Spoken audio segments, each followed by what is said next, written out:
nós vamos começar a conversar agora sobre o caso Bruno. Daqui a pouquinho também vamos falar sobre o caso Misael, que é o próximo grande julgamento de repercussão nacional, o caso Mestre Nakashima. Para isso nós vamos contar hoje aqui no nosso programa com o promotor, o Dr. Rodrigo Melli, que está aqui com a gente, vai falar em primeira mão em relação a isso, vai rebater a carta também que o Misael me enviou. Enfim, a gente vai abordar todo o assunto, inclusive a transmissão, que promete ser ao vivo, não só pela internet, como tinha dito o Misael, mas também rádio e televisão. Tudo isso daqui a pouco o Dr. Rodrigo Melli fala com a gente. Boa tarde, viu, Dr. Rodrigo? Obrigada pela presença aqui.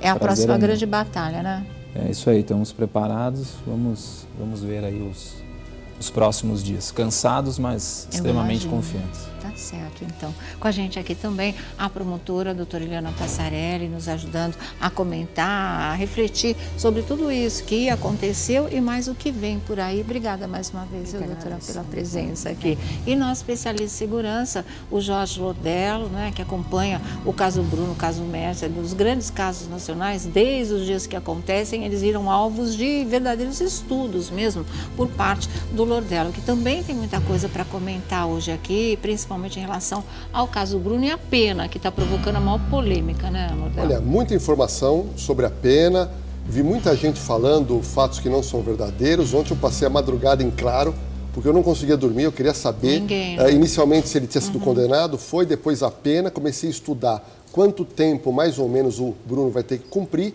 E estão falando muita bobagem, daqui a pouco eu vou explicar direitinho a matemática de quantos anos Bruno vai ter que cumprir para ter direito ao regime semiaberto. Certo. A gente tem alguma reportagem para chamar ou não, diretor? O Lordello pode começar? Então, vamos começar já com você falando sobre isso, porque a polêmica maior, o que todo mundo ficou de queixo caído, é assim, por exemplo, o caso Nardoni, 39 anos de pena para um, 36 para outro, né? O caso da Eloá, quase 100 anos de prisão para o assassino, enfim, a gente teve alguns casos onde as penas pareciam corresponder um pouco à proporção do crime, à crueldade, a tudo que foi realizado mesmo. Agora, do caso Bruno, da maneira que foi, e eu que achava que talvez ele não soubesse mesmo, que as pessoas, quando ele falou se virem, o pessoal foi lá e se virou matando a menina, você vê que ele diz, eu sabia, eu imaginava, eu aceitei, então para mim é tão assassino, tão covarde, tão bandido, tão criminoso, como todos os outros que participaram daquela cena dantesca, porque a descrição da morte da Elisa, eu sempre acreditei que tivesse sido exatamente daquele jeito, e ele não desmentiu uma linha daquela história e foi daquela maneira mesmo, quer dizer, mais bárbara, mais hedionda, mais cruel, impossível, né? Ela passou por tortura, cárcere privado e tudo, e um pega 15 anos, o outro pega 22, na prática um pode ficar 8 anos preso, o Bruno talvez 5 ou 6, quer dizer, gente, é impunidade solta, né? É graça solta aí no nosso país. Como é que você vê isso? Esse cálculo é verdadeiro? Como é isso? Como é que você vê isso? Isso é verdade. Isso quer dizer que os jurados foram extremamente contrários às teses da defesa. Ou seja, tudo que o promotor pediu, tudo os jurados votaram a favor. Ou seja, os advogados de Bruno perderam tudo. Todos os quesitos foram perdidos. Aí, depois que Bruno foi condenado, e uma surpresa, Bruno foi condenado também pela ocultação de cadáver, coisa que o Macarrão tinha sido absolvido. Bom, após os votos dos jurados, a juíza Marixa se recolhe à sua sala para fazer a sentença. E aí era a nossa expectativa na chamada dosimetria da pena, ou seja, ela vai calcular a pena. O que eu quero dizer é o seguinte, o crime é grave, primeiro. Segundo, os jurados entenderam, doutora Passarelli, que Bruno foi o mandante, não foi partícipe. Ele foi mandante. Então, como mandante, nós entendíamos que a pena tinha que ser muito mais alta que a de Macarrão. Aliás, posso interromper nesse exato momento? Rodrigo há de concordar comigo. Para mandante, não é nem para executor, existe um artigo que é o 102 do Código Penal.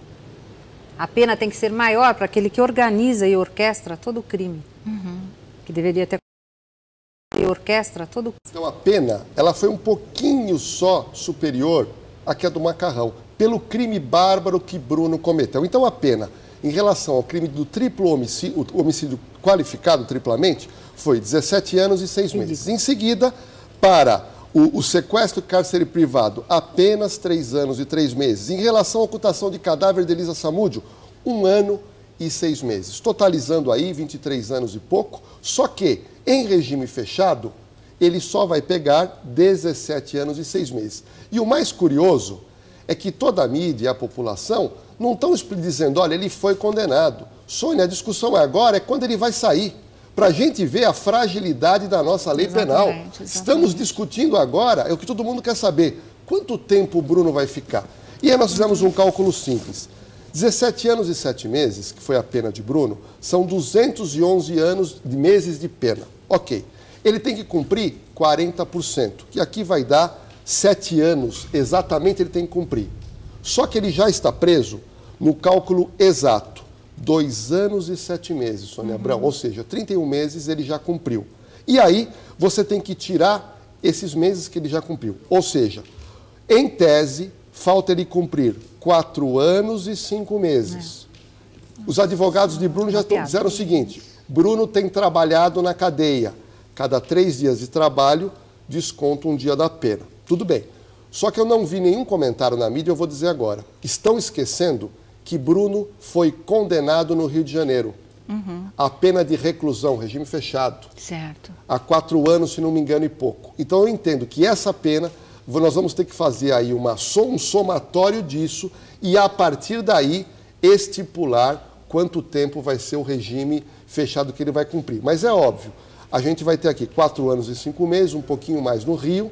Quer dizer, a gente sabe que, em tese, realmente, ele deve ter que cumprir de 3 a 4 anos para ter direito ao regime semiaberto. Aí me perguntaram no Twitter, ele vai poder jogar bola no regime semiaberto? Eu acho que não, porque no semiaberto você trabalha de dia, recolhe a cadeia à noite e fim de semana fica recolhido. Então ele não teria condições de ser jogador de futebol no regime semiaberto. Eu acho até que teria, se fosse... o trabalho dele tem esse horário. Então... Não. Se fosse no presídio, na comarca onde